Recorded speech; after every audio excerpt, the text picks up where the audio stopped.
your man, Louie T.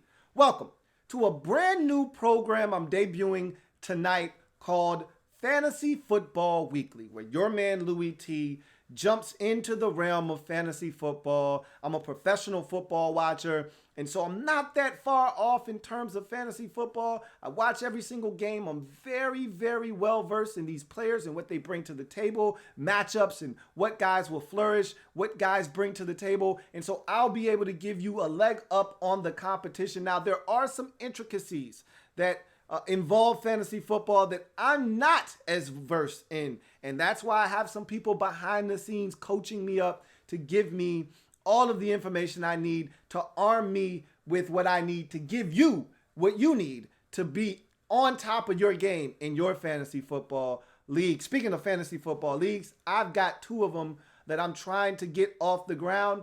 And so if you're interested in participating in a winner-takes-all fantasy football league, $25 buy-in, $225 payout. So if you believe in your skills enough, then join the Louie T Network Fantasy Football League. Again, $25 to get you in, $225 if you're able to withstand the competition and come out on top. I hear all of these people talking trash every year about how nice they are in fantasy. Now it's time to put your money where your mouth is. Louie T Network Fantasy Football League. I'll leave the description or the link in the description of this video where you can get all the information you need to sign up for the Louie T Network Fantasy Football League. And so check that out if you're interested. And there are a number of ways that you can reach me if you need me to walk you through the process. There's always Twitter at Louie T Network. There's always Facebook, Louie T Network there as well. There's always YouTube, Louie T Network there. So again, if you need to find me, there's a multitude of ways to get a hold of me, and I can walk you through that process. And once again, the link to the video that gives you all the information that you need will be down in the description of this video. But this is a series that I will be doing every single Wednesday from here on out to the regular season's conclusion, minus my bye week, which is always the week of Thanksgiving. So every single week of the 2019 regular season, you will get a fantasy football weekly show. Obviously, for most leagues, including mine, week 16 is the championship week, so you're not going to get a fantasy football weekly program in week 17, as it is not necessary. But for every other week, sans for Thanksgiving, you will get me, your man, Louie T, giving you everything I've got and then some in the realm of fantasy football. So this inaugural episode is a special one. I'm having a guest that is my guy. Met him through a mutual friend. We've hit it off ever since. He's a good dude. We chop it up all the time, back and forth. And you'll see some of the rapport that we have during this interview. I've been waiting to get him on the show for quite some time, kind of waiting for the right moment. And me doing this series was the perfect time to have him on. He agreed to do it. I was so gracious to have him bless the program. And he's a guy that I'll probably lean on a couple more times throughout the season to have him on because he's so knowledgeable. I mean, he's a wealth of knowledge. You hear all the time how people say, this guy knows more than I'll ever, will forget more than I'll ever know. That's how I feel about my next guest, Jake Ciely of The Athletic, who I'll be speaking to here in a second. But just wanted to come quickly to introduce this program. Again, this will be a weekly show every Wednesday. You should expect a new installment of Fantasy Football Weekly here on the Louie T Network. And so for you guys, look out for this program, spread the word, share this video, like this video, and also subscribe to the Louie T Network if you haven't already done so. Much more coming down the pipeline in terms of fantasy football. I'm all in now. Fantasy football is where it's at. I've been running from fantasy football for the longest time. I can run no longer. It is caught up with me, and I understand the place that fantasy football holds in the NFL's pantheon of items that go on outside of the games. In fantasy football, after the games themselves, is a very close number 2 to the games and the action on the field. So fantasy football can no longer be ignored here on the Louie T Network. And so I'm here for you, the viewer out there, and giving you everything I can to try to help you be the best you can in your fantasy football league.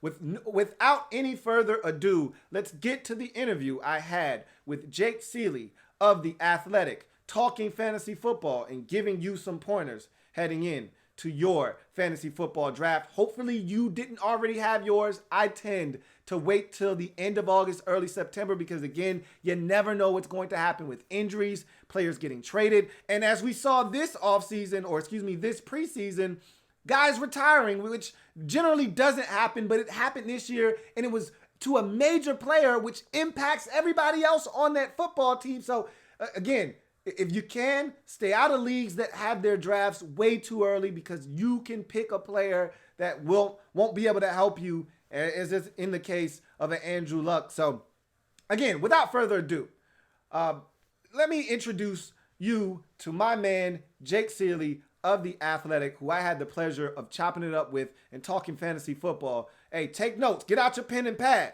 You're going to learn something from my man, Jake Ciely, over at The Athletic. You guys enjoy. And again, I'll see you next time. Remember, if it's not your man T, it's not the best NFL coverage. It could be. More fantasy football coming down the pipeline from here on out. Stay tuned to the Louie T Network. Enjoy. So this is an interview I've been waiting to do for quite some time. Got my man Jake Ciely from The Athletic here joining me to talk some fantasy football. And Jake, you're probably the best fantasy footballer I know. So before we get started, kind of walk us through how you got to the point where you are now. How did you become such a good fantasy football player, and how did you become really fascinated with fantasy football? Yeah, well, I mean, it started back in the college days when fantasy football was starting to take off a little bit. You remember back in the day of the internet with forums and stuff like that, and dominated leagues back then because I've always been a football fan, craze fan, whatever you want to call it. Right. But back in the day when, you used to get on forums and like Giants forums for fans that are Giants fans and stuff like that, I know I dated myself a little bit there, but, talk fantasy, and people were like, oh, what do you think about this? And it's just kind of general talk, and I would give advice. So I've heard that there are actually like national rankings, like guys that are actually ranked in for instance, like Matthew Berry, for instance, could be the #1 fantasy footballer in the U.S. or whatever the case may be. Are there actually rankings like that? Yeah, that's over at Fantasy Pros. It actually finished #1 on there. I'm basically top 5 for my entire career of rankings over there. That's what they do.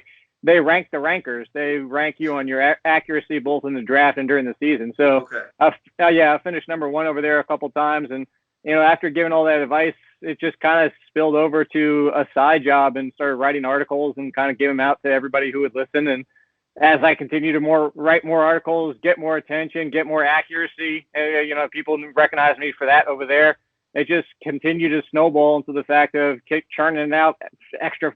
It was an extra side job. You know how it goes. It was like a second job on top of the job. I was working at Louie and Herndon as an internet marketing manager, but just kept churning away until The Athletic, offered me a job to come on over with a good friend of mine, Nando DeFino, who's my boss.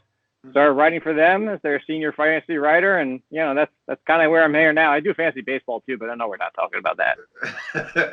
Right. Look, that's so complicated. So we'll stick to the easy stuff, fantasy football.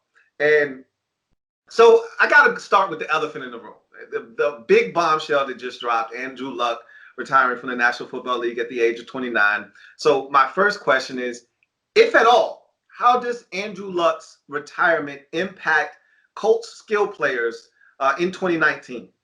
It's a waterfall effect basically for everybody. So in the projections, one of the things to get the accuracy, I've always ranked to my projections. You were looking at them when we were hanging out, and the fact is, I don't say I think I like somebody more than this guy. Is I work on my projections, what I've worked on years to build, and then I let that be my ranking. So when you go through is you have Jacoby Brissett at quarterback, you have less possible snaps for the offense, less pass attempts, a less completion percentage, a lower yards per attempt, all that type of stuff, and it snowballs and trickles down and kind of like a waterfall to everybody involved. Now, Marlon Mack was the least affected in my opinion because they're still going to be run focused and actually might lean on him a little bit more just to keep things safe with Brissett at quarterback. But we know the scoring for this offense is probably going to go down, and there was a stat by Pro Football Focus, Scott Barrett, who put this out and said that 70% of Marlon Mack's production last year was when they were up by 2 scores. So I don't think they're going to be up by 2 scores as much as they would be for Andrew Luck. So you have that. You have down from T.Y. Hilton, what we saw a couple of years ago, how much he was affected, that he became a wide receiver 3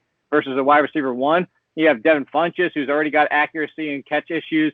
Paris Campbell's a rookie. He did target Jack Doyle a lot, but Eric Ebron wasn't on the team back then. So it's, again, you're just basically taking 4,600 yards and 40 touchdowns and dropping that down to like 3,900 yards and 23 passing touchdowns. So it's just going to affect everybody, just a trickle-down effect. So T.Y. Hilton's now barely – I don't even know if I would call him a wide receiver 2 anymore. Wow.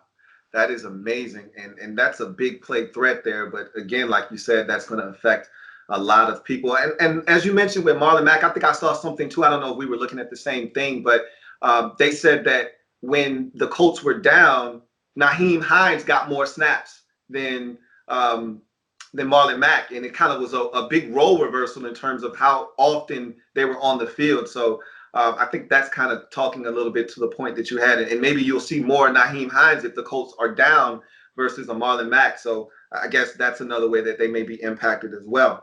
So I want to switch gears here and ask you a question about Antonio Brown and his new destination in Oakland. And it's a simple question, but assuming health with Antonio Brown, the feet are fine, the helmet issue is behind him, and he goes out and just plays football, who has the better year, A.B. or Juju in Pittsburgh? I have Juju Smith-Schuster barely ahead of him. It just comes down to the offenses and the quarterbacks. Look, I do expect Dante Moncrief is number 2 as of right now. I think that stays for most of the season. I think James Washington has enough talent to put some pressure on him, and Dante Moncrief has a history of injuries. But the truth is, Juju Smith-Schuster is probably going to see a similar target share to Antonio Brown, who I do think, if he plays all 16 games and stops with this nonsense, will probably lead the league in targets. But they're coming from Derek Carr versus coming from Ben Roethlisberger. And despite the fact, which I've said before, Derek Carr made Michael Crabtree and Amari Cooper both top 15 wide receivers in 2016. They were both inside the top 15. So everybody panicking about Antonio Brown is a little overboard here. But all that being said, when you talk about quarterback versus quarterback, still, even Derek Carr at his best is not going to be like Ben Roethlisberger throwing for 4,500 yards and 30 touchdowns. He was the number 2 fantasy, maybe it was number 3, depending on your site last year, fantasy quarterback. And whether they run a little bit more with James Conner or not, the fact is Juju Smith-Schuster, even if you gave me the same target share for both of them and the same target load, the touchdowns and the yards are going to be better for Juju Smith-Schuster by a little margin. So they're close in my rankings, but I'm going to go with Juju. I think I probably would agree with that as well. All right, so I want to ask you some core questions. All right, not specific to any player, but just some general questions that I'm interested in. In your opinion, why is the importance of kickers and defenses diminishing in fantasy football? Not diminishing. That's why I have this shirt on, ban kickers. It's the campaign I've been going for 10 years. The fact is, look, I wrote an article. If people want to go read it over at The Athletic, it was last year where it says it's time to ban kickers. It's an article I've written 3 times and redone a couple times because I update it. But the fact is, look, kickers in DFS, if you're going to play on DraftKings and FanDuel, which they don't even have them on anymore, they got rid of them too. Over there's a little bit of a strategy where you can stream. But the entire point, the problem I have with kickers is it's wildly unpredictable. In the fact, if I go back to Rob Baronis years ago, scoring 20-something points, which nobody could have predicted, he was on the waiver wire for most people at the time, and that can swing your entire matchup. To score more than an RB1 on a random situation, that's the thing, is even if you try to predict, and on DFS, you can even go that route. Even if you go down that route of kickers are playing the best matches and playing at home and playing favorites and all that type of stuff, you can still get a kicker that, you know what? They scored 5 touchdowns. You only get your 5 points. Meanwhile, the Indianapolis Colts, because they can't get in the end zone with now Jacoby Brissett, the kicker scores 24 because all they did was kick field goals. It's so wildly unpredictable, and it skews your entire matchup where I know there's unpredictability from any position. Defense too, but defense, I've actually gone the route of tweaking the scoring and not make it so touchdown heavy because that's another one. You have 2 kick returns and an interception return for a touchdown, and that can do the same thing. Right. But there's a little bit more predictability there. The biggest thing is football is so unpredictable. I don't want to benefit luck too much. It's already a third of the equation. I say it's draft, in-season management, and luck are third to the way that you win. We don't need to make it worse with kickers. Stop with the kickers. Add another flex, and that's the biggest thing. Is don't just take away kickers. Add another flex and make your position knowledge and your position depth that you need to have deeper and expend some of those options on the waiver wire. So you've sold me now. I think I'm going to make a tweak to my league because I took the defense out. I think that defense is really skewed, especially like last year with the Bears scoring all those damn touchdowns with Eddie Jackson. If you have a defense like that that's going out and making big plays, even if you tweak the scoring, I feel like it still can benefit you and maybe oversell the defense a little bit and maybe minimize what you've done at other positions. Whereas I feel like actually kickers have benefit if you just turn down and tweak the scoring a bit and kind of manage how much each, like in my system, I have what I call a almost like the snake draft, so to speak, where you base it on made field goals from what distance, and that's how you base the points off. So if you make a 30-yard field goal, let's just say it's a point, and it's not a point, but I have it as, just go with the basis that it's a point. If you make a 40-yard field goal, it's 2 points. If you make a 50, it's a 3, and then it's in inverse. You flip it where if you miss a 30-yard field goal, which kickers shouldn't, that's -3. If you miss a 40-yard, it's -2. If you miss a 50-yard plus, it's -1. I think there's ways to tweak kickers, but you kind of sold me on the fact that. Hold on. Here's the biggest thing, because you're talking about the distances, and yeah. I don't mind penalizing the kicker for making something they should make, but the biggest thing is you're talking about distances that they don't have any control over. That's my biggest issue is every other player on the field that touches the ball has control over their situation. They have control of whether they take it to the house. They have control of whether they catch the ball. They have control of whether they break a tackle or complete a pass. The kicker has no control. The kicker's entire basis is on the offense failing to score a touchdown. And the further out that they can get from not scoring a touchdown and still be in field goal range is all they have no bearing on their own value besides making the kick that they're set up for. So that's, again, you're not going to get me ever. Ban kickers, just add a flex. The biggest thing, like I said, you should be adding a flex anyway. Go actually really add a super flex. That's really where you should be going. Yeah, I've got a flex. I probably should add another flex. I've already taken. I'm not a defense guy. I took defense out, but I have kickers still. I may tweak that a bit and just take defenses and kickers out altogether. I'm not a defense guy. I just don't think they add enough value to fantasy football. But that's just me. Asking you another core question. What is the earliest you recommend taking a quarterback in a snake draft? And conversely, how late is too late to get a quality quarterback? No, it's never too late, because I'll happily take any of my top 18 quarterbacks as my only quarterback. And there's a lot of leagues where you can do that in the very last round. To go back to Ben Roethlisberger, I know it's an industry league and your home leagues are going to be more aggressive on quarterbacks, but I got Ben Roethlisberger in the 14th round right before I took my defense. That was just stupid that he went that far. Mm-hmm. But too early is basically within the first 3 rounds. If Patrick Mahomes makes it to the 4th, I'll think about it. I'll probably strongly consider it, but he's never going to make it there. For anybody listening, he's never going to make. I was just in an industry draft where he still went early in the 3rd round. He's just not making that far.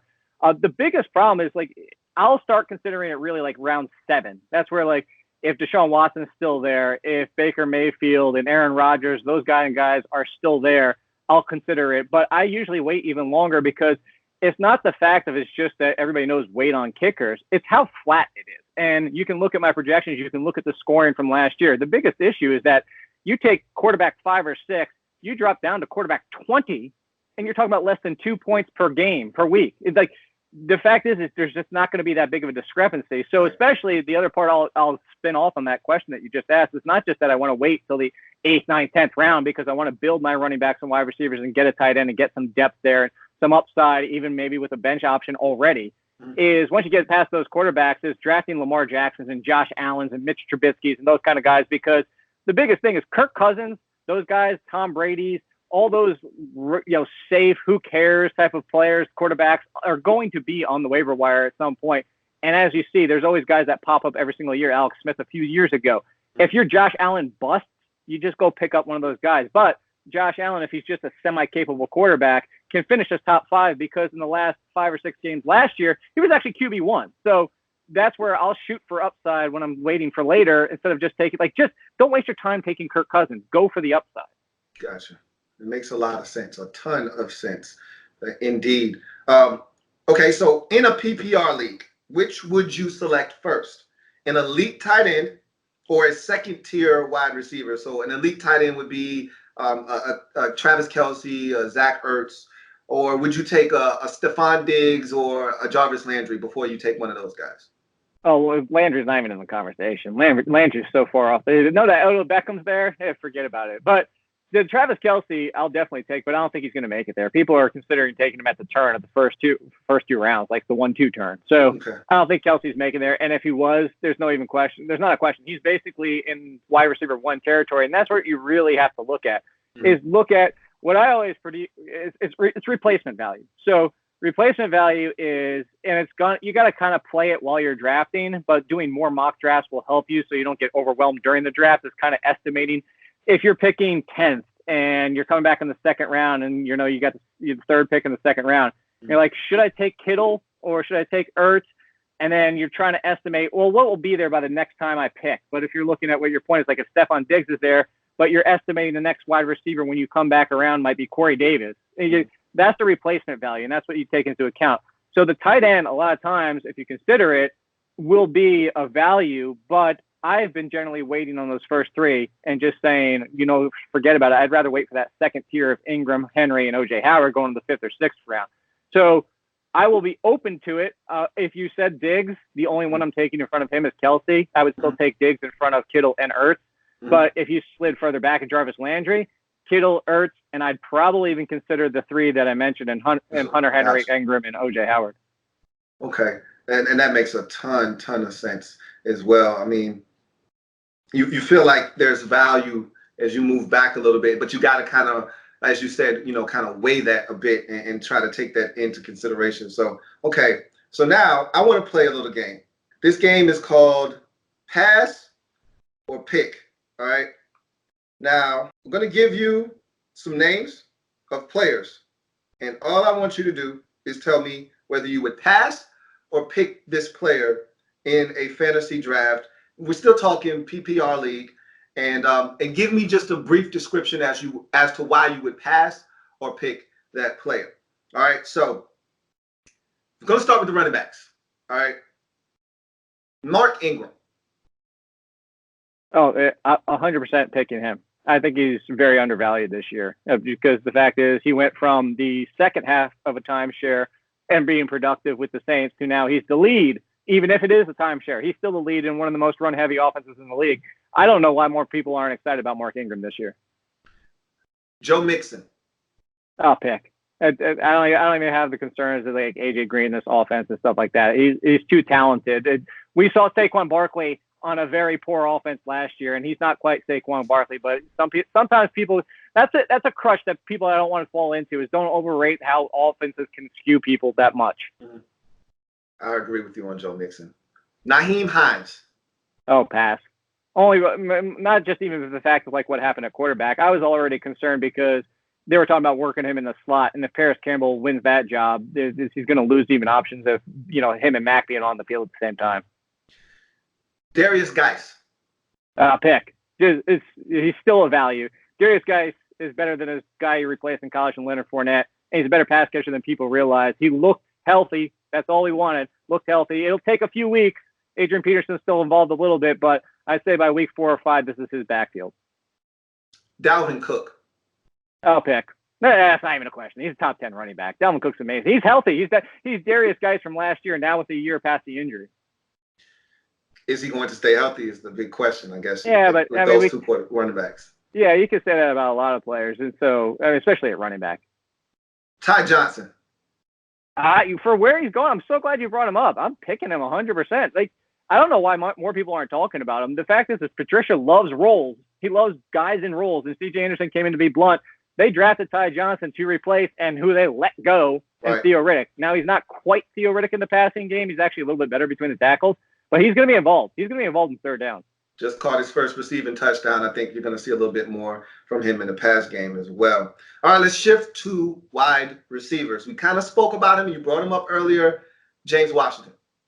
It depends on who's taking him where. I'll pick him, but I'm only picking him in the 12th round at this point, and that's from somebody that loved him as a talent last year. It's just he's the number 3 right now, and Dante Moncrief's in front of him.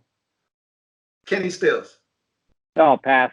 I don't even. The Dolphins might be doing the same thing. He might not even be on the team. Okay, that was a setup because the Dolphins, that situation is just a mess right now. But I got a couple of teammates here. Emmanuel Sanders, my man E-Man Sand, and Cortland Sutton. I'm picking both, and it pains me for the Emmanuel Sanders side of it because I love Deshaun Hamilton. If you've followed me or if people have it, I call him Deshaun Hamilton. He helped me. You want to go back to the kickers? I played in a league where you had to have kickers, and I left the spot empty the entire year, went 12-1, and won the league. Going into that final Monday night, down by 15, and Deshaun Hamilton helped me win that championship with no kickers. So he's my boy. And I really love him as a talent, but he steps into the Emmanuel Sanders role. And the problem is Emmanuel Sanders got that Steve Smith medication or whatever it was because he looks exactly like Steve Smith when he came back. I don't know how he looks this good, but if Sanders is healthy, you got to pick him, and then that hurts Hamilton, which is just, like I said, that really hurts. And I like Cortland Sutton a lot. He was starting as one of the twos no matter what. Yeah. Okay. Cole Beasley.